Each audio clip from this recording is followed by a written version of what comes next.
Okay, let's continue with our look at the definite integral. Let's actually do some examples wherein we will take functions that are non-negative so that our definite integrals will give us areas. Right. Let's take a look at some very familiar functions. How about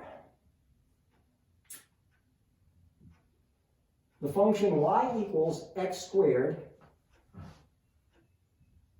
from x equals 1 to x equals 4.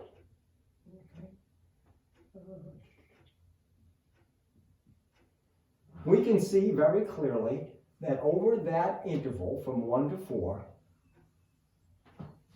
the function is non-negative. So that the definite integral, in this case, will give us the area of the region under that curve above the x-axis.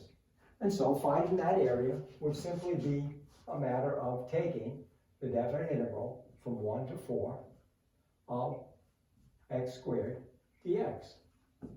Now, we have already studied the power rule for anti-differentiation. And so what we have here is add 1 to the exponent gives us x cubed, divide by the new exponent, so we have x cubed over 3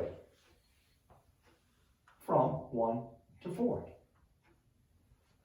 This is our capital F from A to B, which we said before is capital F of B, so we would have 4 cubed over 3 minus capital F of A, 1 cubed over 3, which gives us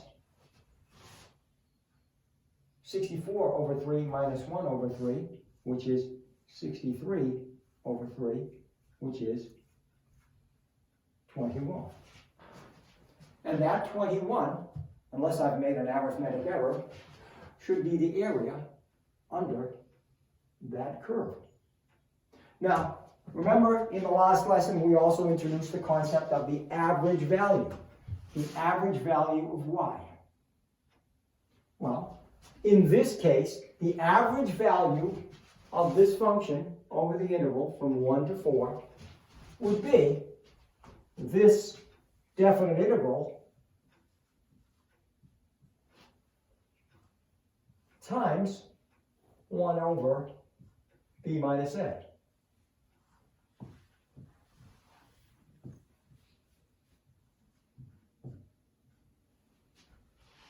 And so in this case, what we would have is 1 over 3 times, since we've already evaluated that, 21, what we have is 1 over 3 times 21, which is 7. And there's our average value of y for this function over this interval. Okay, let's try a somewhat different function. Again, something that's familiar to us.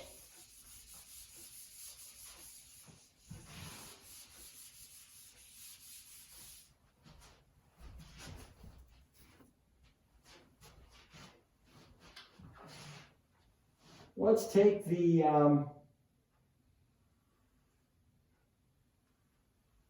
square root function, f of x equals the square root of x.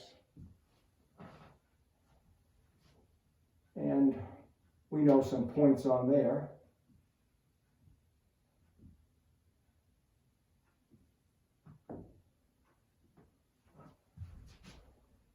Well, since the values are easy, let's take it from 1 to 4 again. All right. So, the definite integral. And again, if we're going from 1 to 4, so let me make that. This function is non-negative, so our definite integral will, in this case, give us an area from 1 to 4 of the square root of x dx. Now remember, the square root of x is x to the 1/2. And so the antiderivative is add 1 to 1/2, you get x to the 3/2. Divide by 3/2 is the same as multiplying by 2/3.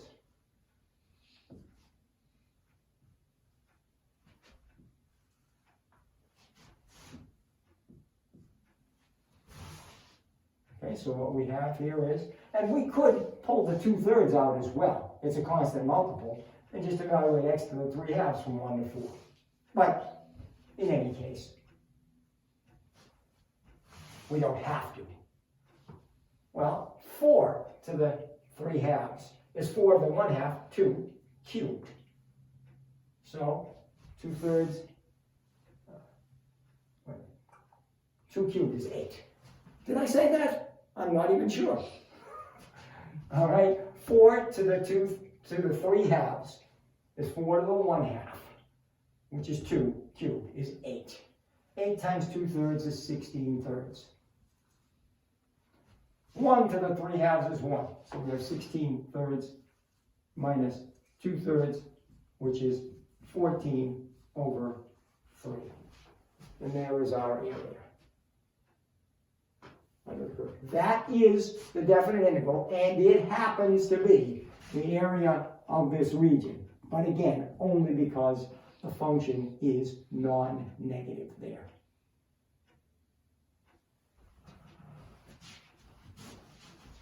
That's it.